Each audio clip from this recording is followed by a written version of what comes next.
Hello everyone, welcome to today's news charter. Let's begin with a prelims practice question.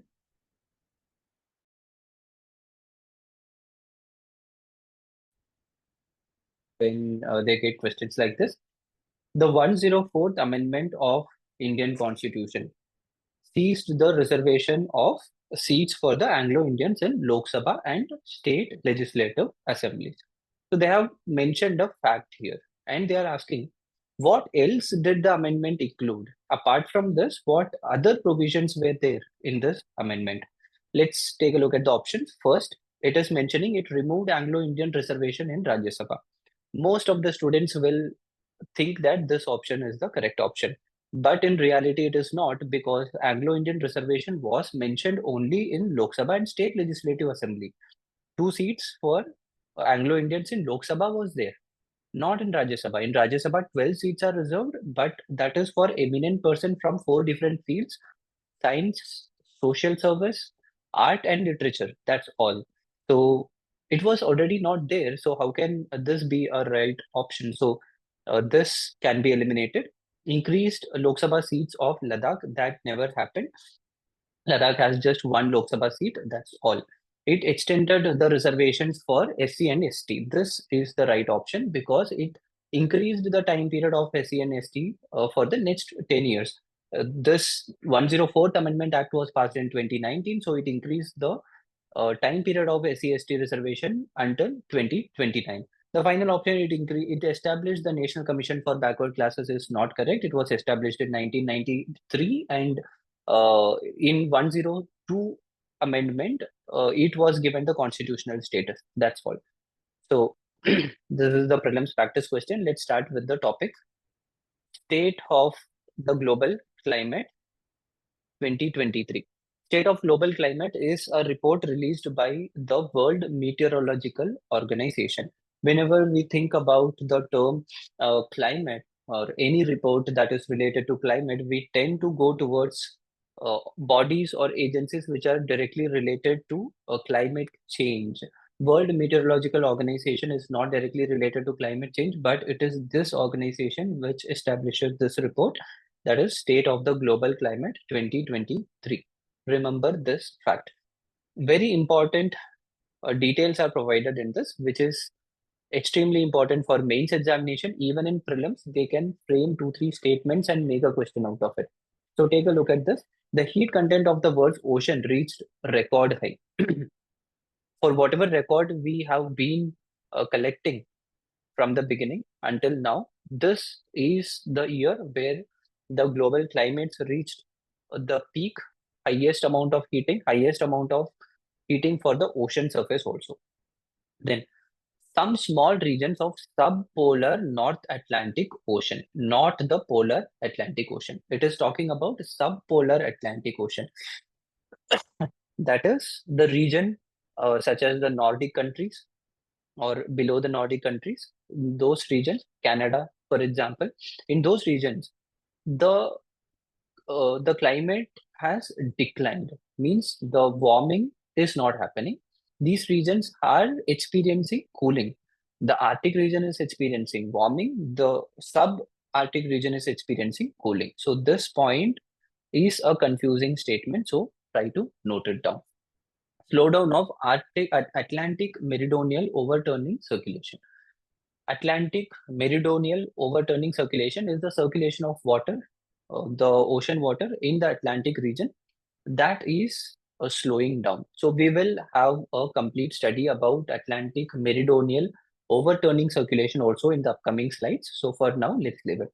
At the end of 2023, most of the global ocean between 20 degree south to 20 degree north, that is a tropical region, they were facing heat wave conditions.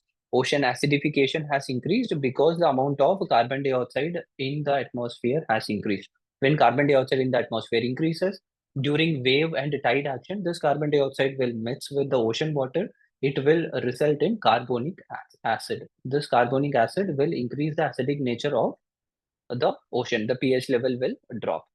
The global mean near surface temperature in 2023 was 1.45 degree already. we are thinking about reducing it to 1.5 degrees Celsius, but it has been just 23 years in this century, and we have already reached 1.45 degrees Celsius. Renewable energy generation has surged. This is the only positive thing which the report has told. Renewable energy generation has increased. It has actually doubled, 50% increase from 2019 data. And global climate related finance flow has doubled, but it is not enough. We need heavy amount of funding for global climate change. This is what Atlantic Meridional Overturning Circulation means, that is AMO. So this is the Atlantic region, the Atlantic Ocean. It extends from the North Pole till the South Pole. And this in this particular region, what happens is the water, which is the hot water that comes from the equator. So uh, this particular wave that is mentioned here, the saffron color wave, that is the hot water. So what happens is in the equator, the water gets heated up and it moves towards the pole. It moves towards the pole in this manner. This is very important topic for prelims as well as mains. So you need to listen to it very well. They may ask question. It is a very important geographical phenomenon, and because of its slowing down, the global warming is having extreme amount of impact on the entire Atlantic region. So all this North America, South America, Africa, and Europe, all these continents are going to be impacted because of this. So try to listen to this clearly. From the equator, the warm water travels towards the pole so that the polar region do not experience extreme amount of cold. So this is the first step. From there, what happens? This water that goes to the polar region, after a point of time, it starts cooling up. So when it cools, it will get converted into glaciers. The ocean water carries a lot of salt in it. So because ice does not have any salt content, ice can have only fresh water. The salt content will be left out in the ocean. So this will increase the density of water in the polar region. So what happens is the water that is in the polar region, if this is the surface, what happens is here the water will go down because it is have its density is increasing. Once it goes down because of the wave motion, it will start coming again to the equatorial region. So this blue wave, it is traveling. So the hot water is traveling on top of the ocean and the cold water is traveling in the bottom of the ocean in this manner. So this cold water will go down. And at some point, upwelling will happen and it will again come up as hot water and then travel to the poles. The thing is, it takes a lot of time for this to happen. For a cubic centimeter or a pocket of water to travel from the north till the southern part, it takes around 1,000 years. So this entire process itself is a very slow process.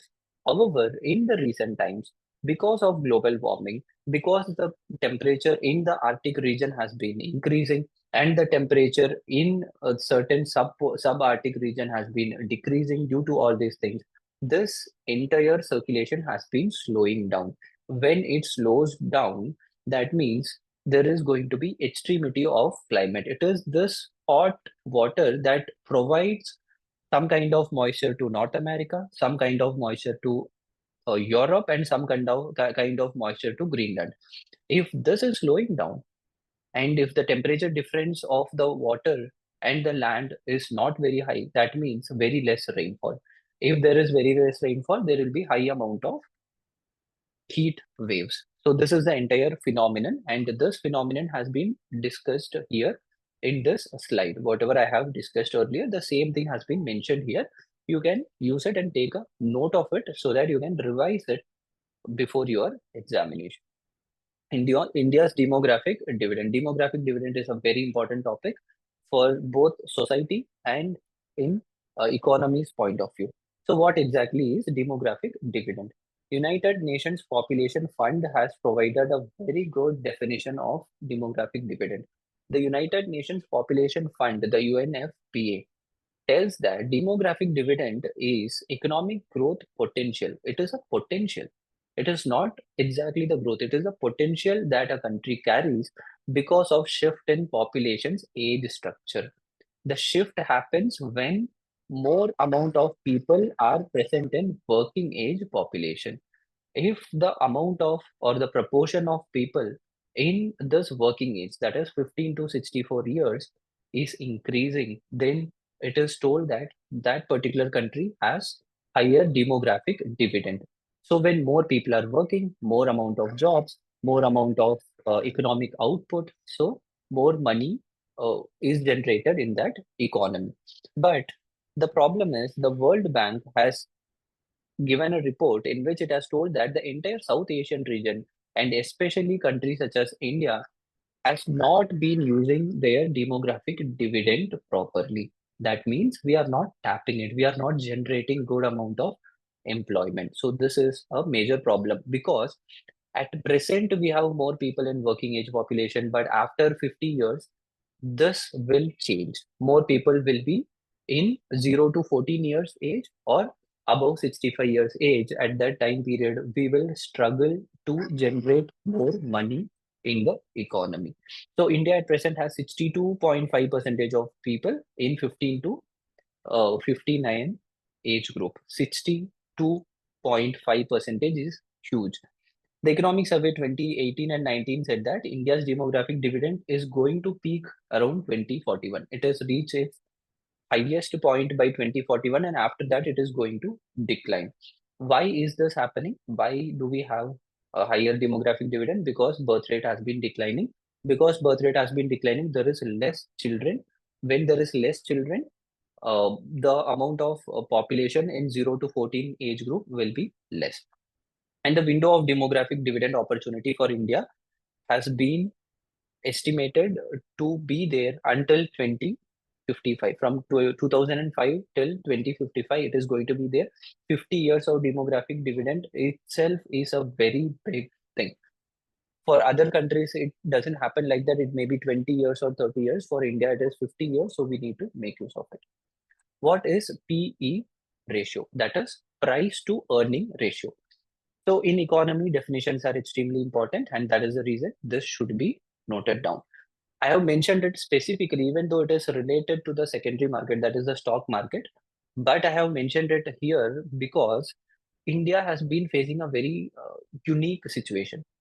PE ratio is price to earning ratio. So if a company has a stock, let's say, for example, I own a company and that company's stocks rate is 100 rupees. So for every stock, how much I'm earning, how much money I'm generating. So let's say I'm generating 10 rupees out of a stock. So PE ratio is price of the stock, that is 100 rupees, by earnings of the stock, that is 10 rupees. So it will be 10 rupee. 10 is the PE ratio. Let's say I'm earning just 5 rupee out of 100. So in this, my earning, my PE ratio will be 20, right? So a company that earns more money has a lesser PE ratio. A company that generates less money is going to have higher PE ratio. But in India, the PE ratio is very high. At present, it is around 25 value. So 25 is the value of PE ratio, around 25. It keeps changing, but around 25. So in this case, it shows that we are not generating much output and our stocks are overvaluated, but still we are getting investment. So in such scenario, usually the country will not get much investment from foreign countries, but still we are getting investment. It is because in other parts of the world, economic growth is stagnant, whereas in India, the economic growth is increasing. So more trust by the foreign investors, and that's why they keep investing money in India. So this is the basics. Here, one thing which you need to know is the ratio between 20 to 25 is considered as average. Anything below that is considered to be a good PE ratio. Anything that is above 25 is considered to be bad. That means there is a bubble forming and the bubble will break and the economy is going to have a hit very soon. So this is the basics of PE ratio. Study about it and try to remember. A very important point for prelims, the PMI, that is Purchasing Managers Index, has been increasing in India in the recent times. So this month's PMI data shows that our manufacturing has been increasing and it is at a 16-year high. This is why this particular topic is very important. In India, who is calculating the PMI ratio? It is calculated by HSBC. HSBC is calculating the PMI ratio every month. Why is it increasing in India? Because the manufacturing output has been high, export has been increasing, and the job in the recent times has been growing. It is a monthly survey. Every month it is released. It is calculated for both manufacturing and service sector separately and combined also. So my manufacturing PMI is there, services PMI is there, and then combined together a composite index is also there. PMI data will be from 0 to 100. The range will be from 0 to 100. And if it is 50, that means there is no change. If it is above 50, that means the economy is increasing. If it is less than 50, it means the economy has been declining. And globally, the PMI is compiled by IHS Market. So these are all the basic things today. Most of the topics that we have discussed are extremely important. So try to remember and revise very well. Let's meet tomorrow. All the best.